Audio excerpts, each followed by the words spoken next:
you can even watch back. Giving players all the props or put them on blast. We don't give no hot takes, only talk facts. We're giving all our devotion, riding high on this wave of emotion. Going all out, yeah, cause this is our time. No, ain't no stopping us till we reach the finish line. All in, we came here to win. We're gonna give everything. S-I-C-K on the run. S-I-C-K, sick, sick. On fire, we're ready to fight. We'll bring the house down tonight. S-I-C-K on the run. S-I-C-K, sick, sick. Playing on the car ride, play it when you lounge. X and O, you know that we can hold it down. Shout out to my man Sammy, got it off the ground. And to all the listeners tuned in right now, got debates, analysis, and speculation. This is sports talk for the new generation. You know where to find us, got a reputation. Sick podcast, your #1 sports destination. We're giving all our devotion, riding high on this wave of emotion. Going all out, yeah, cause this is our time.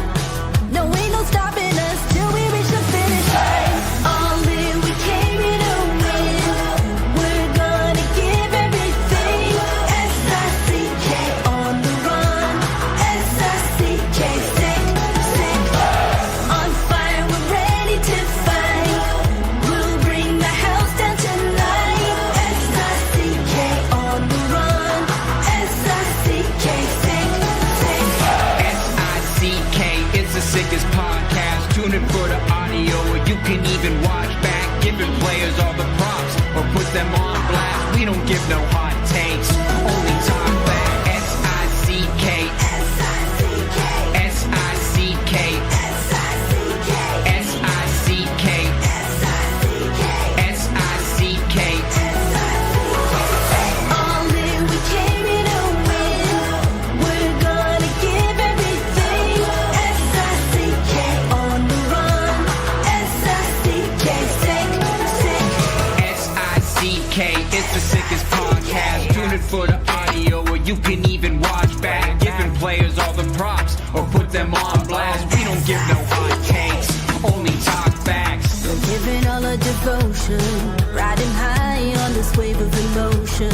Going all out, yeah, cause this is our time.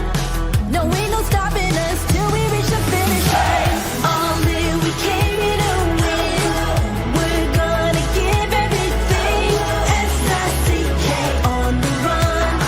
S-I-C-K, sick, sick. On fire, we're ready to fight. We'll bring the house down tonight. S-I-C-K on the run. S-I-C-K, sick, sick. Playing on the car ride, play it when you lounge.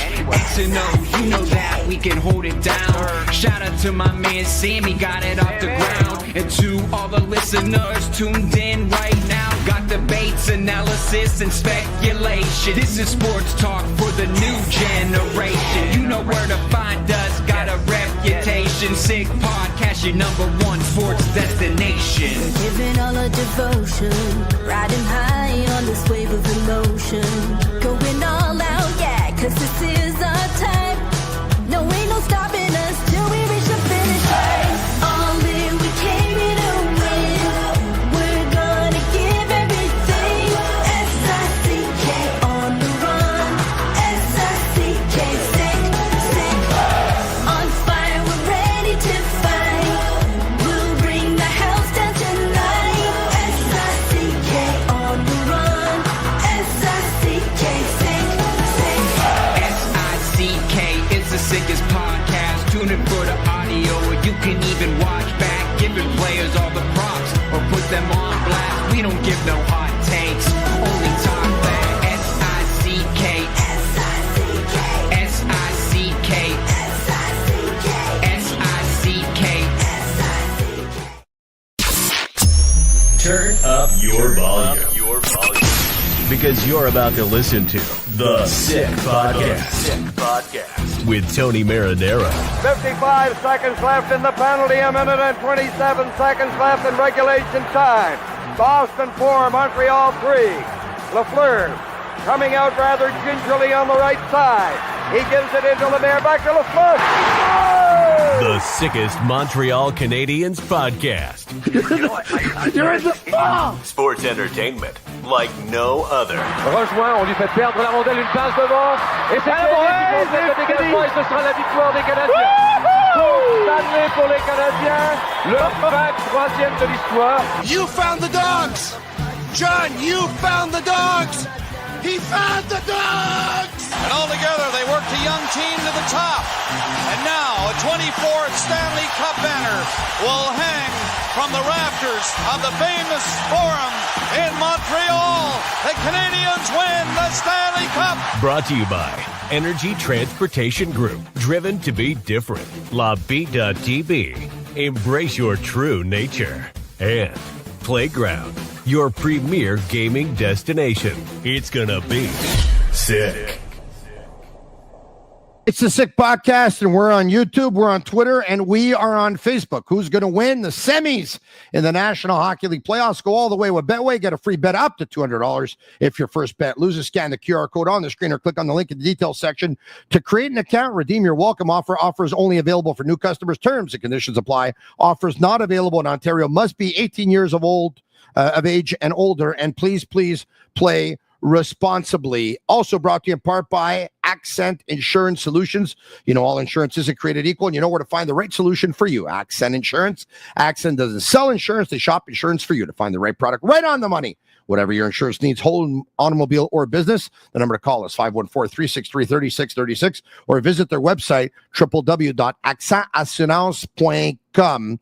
One of the things Brian Wilde and I did about a week ago was take a look at some unrestricted free agents or pending unrestricted free agents and see if they actually go to free agency, which ones could interest the Montreal Canadiens. Last week, we talked about John Tavares and Mitch Marner. And today we're going to talk about two other players. Who those players are, you'll find out in just a minute. Let me bring him in from Global TV Montreal. Brian Wilde, how are you? I'm very well. I am ready to go. Let's find out how the Montreal Canadiens improve their roster next season. All right. I know everyone's expecting us to talk centerman, but we did a week ago with John Tavares. There was one. Another one was a winger who's a play-driving player who plays like a centerman, but a winger, but doesn't play like a centerman in other regards because he doesn't always play 200 feet. And it is turn over the puck every now and then, like we saw in that series versus the Florida Panthers. That was Mitch Marner. But today we're going to take a look at two wingers, one of which is with the Winnipeg Jets, and it's Nick Ehlers, and the other of which played with the Vancouver Canucks this past season, Brock Boeser. Two wingers, two very different players, and we'll start with Boeser, and we'll take a look at his hockey DB. All right. Here's a guy who was a former first-round pick, 23rd overall, which I bring up. It's interesting, Brian. Why do I bring that up? Take a look at what the Canadiens are trying to do. Players that they drafted or acquired. They're trying to draft or acquire a lot of first-round picks, which is something that has worked for some teams in the past in the playoffs. I think about the Colorado Avalanche when they won. And Boeser's a former first-round pick, 23rd overall in the 2015 NHL draft, 28 years of age, and he's played with one team in the National Hockey League. He's played with the Winnipeg Jets. He's played with them for about 8 years. And here's a guy, Brian, who has scored 29, 26, 16 and 57, 23 and 56, 23 and 71, 18 and 74, 40 goals a year ago, and 25 goals this past season. Points, not bad, 55, 56, 45, 49, 46, 55, 73, 50. Brian, these are numbers, without getting to the player just yet, but these are numbers that the Canadiens could use on their second line for sure. Absolutely. And I think any argument that starts with acquiring wingers like we did with Mitch Marner last week, and now we're doing today with Boeser and Ehlers, I think you have to start with the concept that Patrick Laine is a stopgap solution for the team this coming season. Like when you're looking at the construction of the roster, and we're talking about the possibility of Boeser and the possibility of Ehlers, we're talking about that possibility because they just don't believe in Laine as a 5-on-5 hockey player, right? Yeah. So you're looking at a guy they'd signed for 6-7 years to be their second line winger because they don't see them offering Laine 6-7 years as a second line winger. And I think that's fair to say that they're not going to. He did have the problem on his hand, and that did impact his playoff.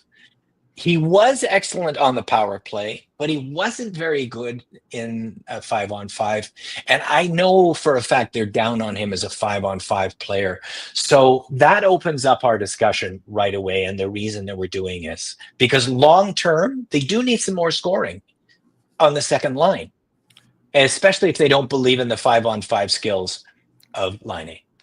Was Laine excellent on the power play? It's all a question of interpretation, right? Because he came in, he had an immediate impact. I think he scored 3 power play goals in the first 3 games, whatever.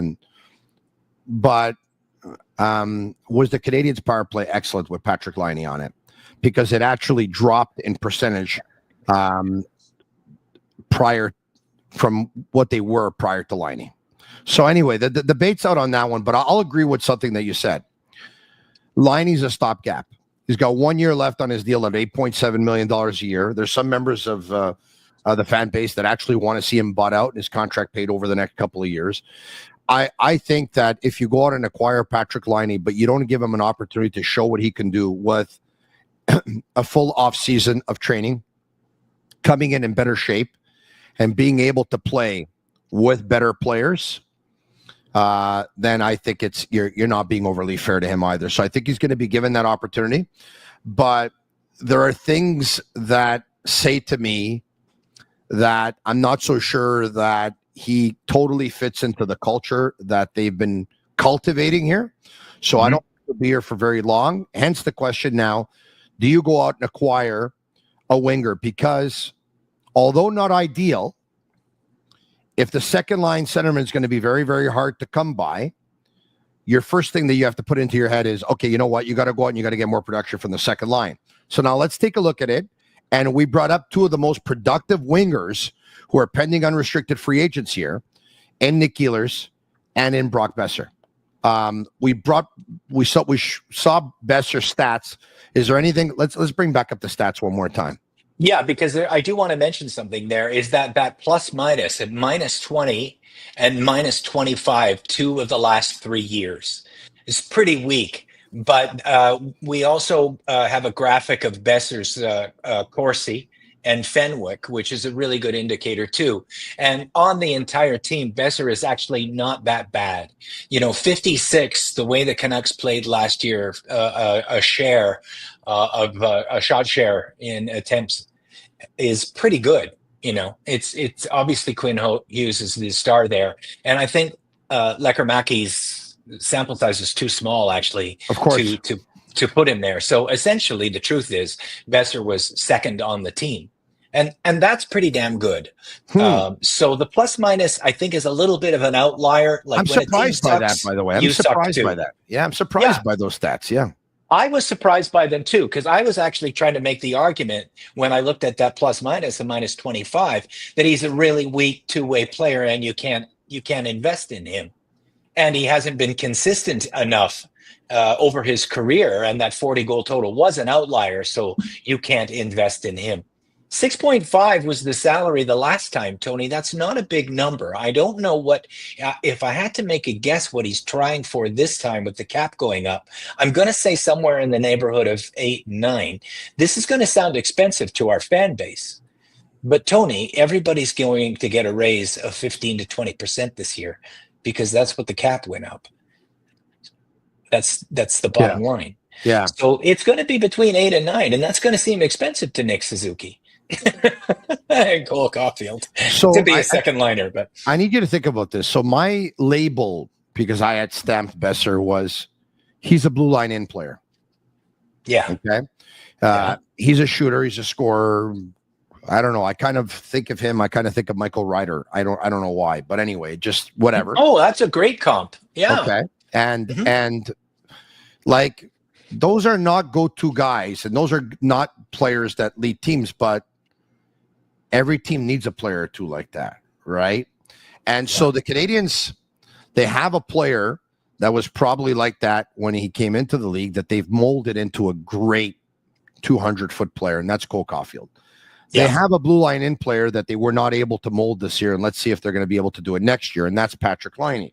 Oh, I see. So you and I believe that Laine's a stopgap, and can they mold Boeser into I think for that kind of culture. player? Yeah. I think for culture, Laine is a stopgap. And then the question is, the good one you just asked, like, can you mold him? Like, can he be Cole Caulfield? Essentially, can he keep learning how to be more dynamic and more responsible? And Martin St. Louis was great in developing Caulfield's repertoire, and you have to ask whether it might be too late for Boeser to change his repertoire. And I probably was going to answer yes there. I think culturally he would be fine, and I think we have to do what Kent Hughes will do, and that's put the name on the whiteboard on the second line, and then put him with Demidov. So, and then put him with whoever the center is that they acquire, and see if he fits. Like, I think Demidov, because of his style, will fit with just about anybody, really. You know, his playmaking skills are outstanding. So if you've got a pure finisher like Boeser, and I think it's pretty safe to say that's his number one skill, and that's what he is. When you got a guy setting up a pure finisher in the ways that Demidov, I expect, is going to set up players, I think you can get great things from him, from Brock Boeser. Now, you would never is a big word, but you wouldn't think about splitting up that top line at any point to kind of create balance within your lineup, do you? So what I'm saying is, if you acquire or sign an inferior goal scorer to Cole Caulfield, would you consider putting Cole Caulfield on a second line to create some balance to give the second line a goal scorer? I don't think I ever think of it in terms of balance. I think more, because I watch the Oilers all the time, I always think of it in terms of we need a goal now. So sorry, Uri, we're down one, and that my second line winger is unbelievable. Yeah, right. And Demidov, that's what I can see happening periodically, is the way that Draisaitl won't play with McDavid, and then suddenly when they're really, really needing a goal, he will play with McDavid, right? Yeah. That's what I see. Suzuki will play not on the same line as Demidov as the best two forwards, but when they really need a goal, just like the best two forwards get together in Edmonton, the best two forwards will get together in Montreal and try to get that goal. That's what I see happening. Yeah. But shift to shift, I see Kent Hughes looking at his whiteboard and his depth chart, and the number one question he is saying is, how do I get the most out of my second line with Demidov on it? Okay, so now here's the thing that's got to be concerning, though, because we're talking about Boeser, and we should, with, of course, the numbers that he put up. But what did Vancouver Canucks GM Patrick Alvin have to say? If I told you what I was offered for Brock Boeser, I think I'd have to run out of here because you would not believe me. Yeah. Is there another one? Yeah. The biggest reason I felt that we didn't do any moves here today was there was not a whole lot of market return for our players. So now you hear this. What are you thinking? Because I know what I'm thinking. What are you thinking? Well, actually, I want to hear what you're thinking, actually. Go ahead. Well, what I'm thinking is that when we just talked about the fact that I thought he was a blue line in player, and you talked about his plus minus, but then you showed the Corsi, you said that, of course, he's actually the second best Corsi in the team. I think my gut tells me that, based on hearing this, tells me that around the league, they think he's a blue line in player who can't play without the puck. That's what they think. And it doesn't matter what the Corsi says. Yeah, I agree with you. And that's, without looking at the analytics, just watching the hockey, the eye test says that's the type of player he is, right? Yeah. That's the eye test on him. Good finisher. Make sure he gets the puck around the net and see what he can do. And But it also tells me that the trading deadline was the first trading deadline in a very long time, Tony, where it was so much a buyer's market that the seller almost was embarrassed to do anything. Mm-hmm. Right? Like I remember in one podcast when we were talking about, are the Canadians going to make the playoffs? One of the reasons I answered yes to that question was nobody did anything. Like the 10 teams that were vying for that one last spot, nobody did anything. Nobody tried. Nobody made any moves. So it was such a buyer's market that like a GM in Vancouver says, I'm going to be embarrassed if I take this trade. So I don't know exactly what that was, but it sounds like a third-round draft choice for Brock Boeser, which you would be embarrassed. I hear you. We're probably going to get to maybe what could be a better fit in just a second. The SICK podcast is brought to you in part by Energy Transportation Group, a leading full-service logistics provider serving all of North America, driven to be different, a top fleet employer in Canada. Also brought to you in part by Playground. What would you do with $2.5 million? Time to find out at Playground. Every hour you play poker earns you entries into their multi-millionaire maker promotion. Join them June 1st from 9:30 a.m. to 11:30 p.m. for hourly draws and your chance to pick 5 lucky cards, hit a royal flush, and you'll instantly win $2.5 million. Visit playground.ca for details. All right, okay. Let's get to Nick Ehlers. Look at this. Nick Ehlers made a cap hit of $6 million, and he did every year for the last 7 years. Pending free agent at age 29, he will turn 30 in the middle of February. So Boeser's 28 and a half, and Ehlers is 29 and a half. He's been with one team like Boeser in his entire National Hockey League career. Boeser has been with Vancouver. Nick Ehlers has been with the Winnipeg Jets. 38 points the first season, 64 points the second, 60 points, 37 points, 58 points, 46 points, 55 points, 38 points, 61 points, 63 points. There's a few things that I pick out here, okay? Number one, he can obviously score goals. 25, 29, 21, 25, 21, 28, 24. Number one. Number two, he's played, 9 seasons in the National Hockey League?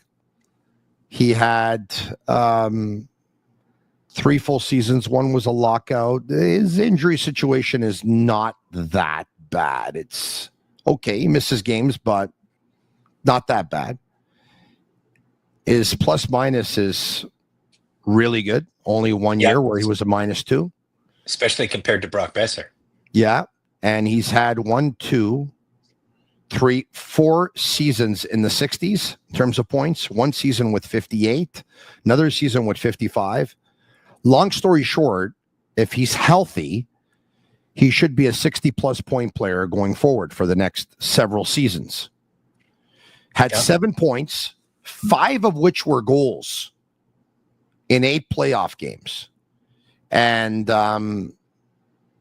that's good because the year before he had 2 assists in 5 playoff games, and the year before only played a playoff game, and a couple of years before that, 3 points in 6 playoff games, 2 points in 4 playoff games, 0 points in 6, 7 points in 15. Your thoughts on Nick Ehlers as a player, and if you think he could be a fit? I think we need to look at that one last graphic that we have of the Corsi and the Fenwick of Nick Ehlers.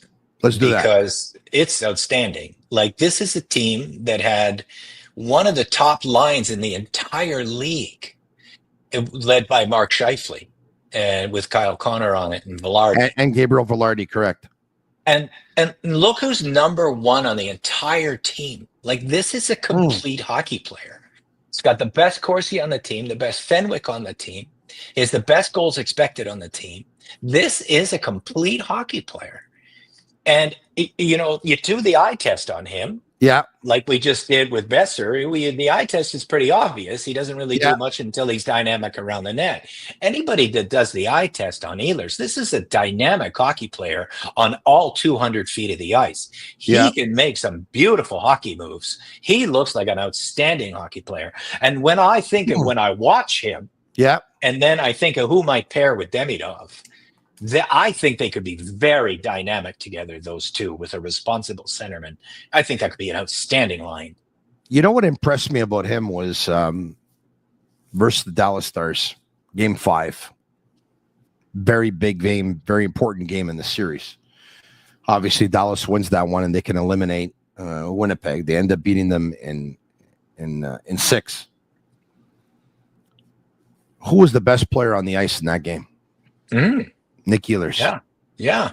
And that's a big game against a big team. With a lot of really good players. Yeah. Nick Ehlers is the best player on the ice. And I think that's, for me, he's exactly, if you're looking for a second line winger, I think he could be exactly what the doctor ordered, because he is a very good complementary player. If you're looking for him to carry your team on a first line, he's not that guy. The only challenge that I have is I think the numbers are good enough for him to break the bank. 2, you know, when Jeff Gordon talked about balance,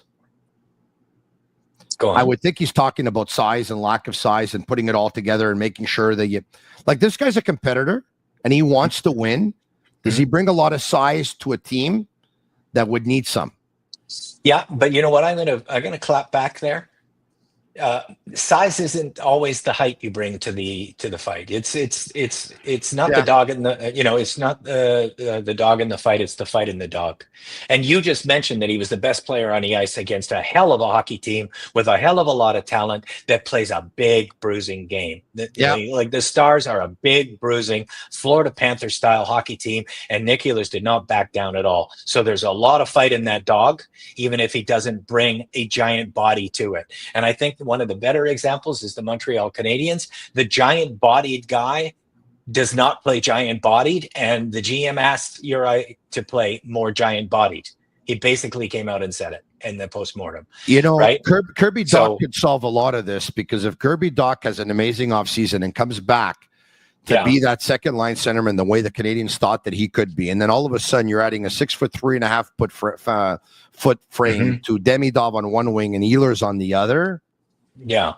You know? Yeah, and everybody has to, if they just tuned in late, remember that we're talking about Laine as a stopgap here. Correct. A 1-year commitment, and so now you need to find the next 7 years. And when I look at the salary there, I think that when all is said and done, I bet you Ehlers demands about $500,000 to $750,000 more AAV than Boeser demands.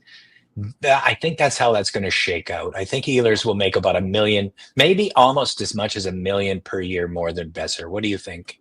So, yeah, I think you're right. July He'll 1. make more. He'll make more. Yeah. So I think we're saying yes to Ehlers.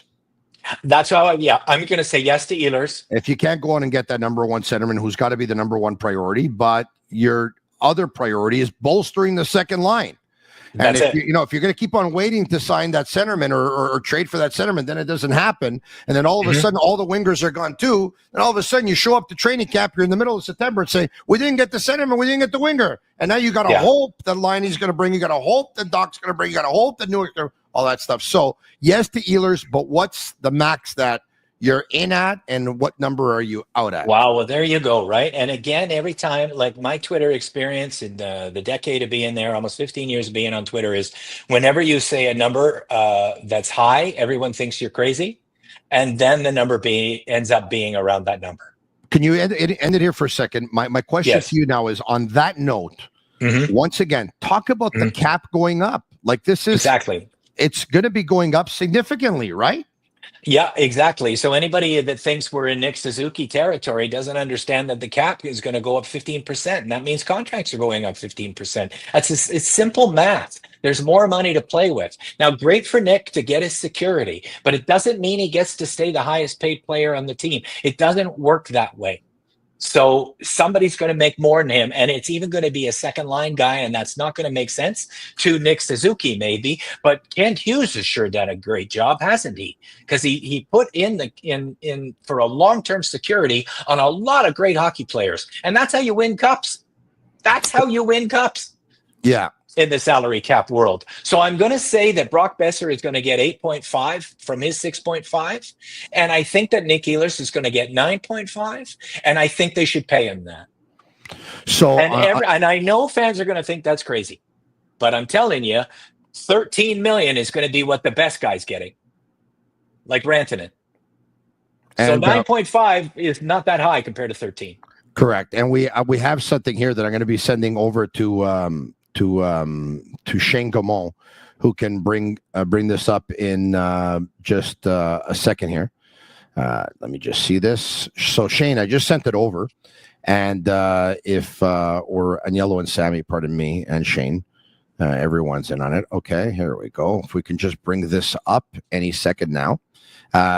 It's actually a graphic. It's some information regarding the NHL salary cap. So instead of us talking about it, people who are watching, of course, our viewers who are watching on YouTube or on Facebook or on Twitter could actually see it. It could actually, people need to visualize things sometimes. Guys, at Master Control, if you got the graphic regarding the NHL salary cap, if you can try and bring it up. Once again, I want to thank all of our sponsors. I want to thank Betway. I want to thank Accent Insurance Solutions. I want to thank Energy Transportation Group. I want to thank Playground. And I want to thank La Bittt at Tibi. They launched their new Ultra Lager. It's a refreshing, thirst-quenching beer, perfect for the summer. Only 90 calories, 2 grams of carbs, 4% ABV per can, available in a pack of 6 and 12 in grocery stores all around the province of Quebec. It's ultra light, ultra refreshing. We have the graphic, do we? I got the word can't. Give us 2 minutes. Give us 2 minutes. Okay, give us 2 minutes. Okay, no problem. All right. Okay, so we'll bring it up once again. Let's just get back to Boeser for a second. Okay, so we got Boeser and Ehlers. All right. If the Canadians would sign a guy like Boeser, you would see him on the second line. Yeah.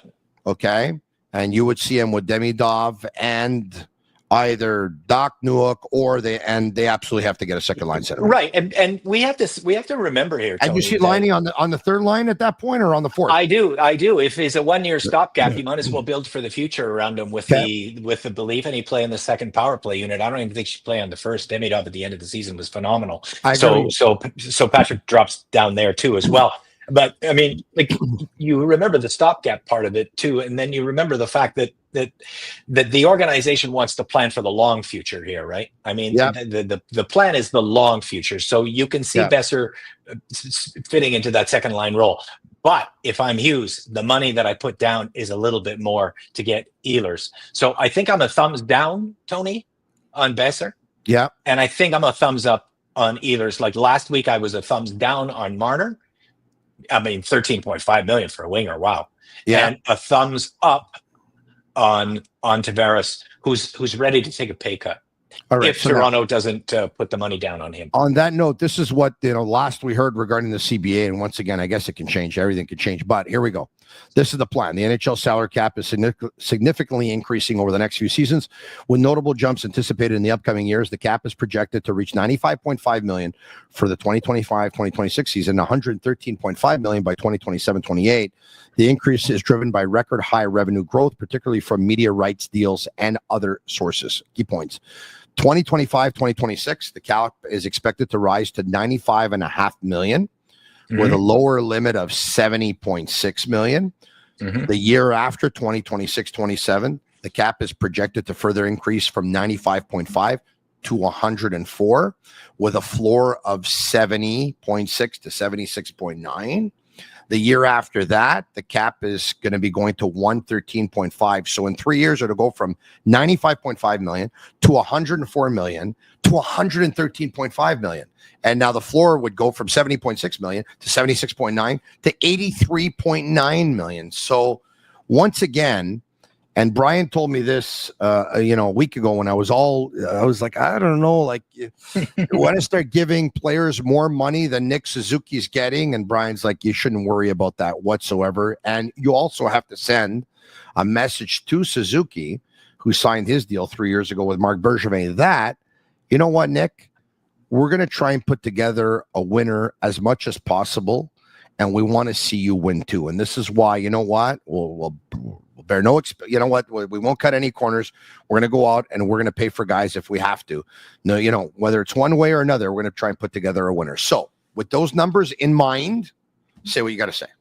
Yeah. Well, I think it's vital, when you look at that graphic, 95, 104 to 113, that's essentially about 10% per year, right? Anybody could do the math around that. But what strikes me is that anybody that signs this year,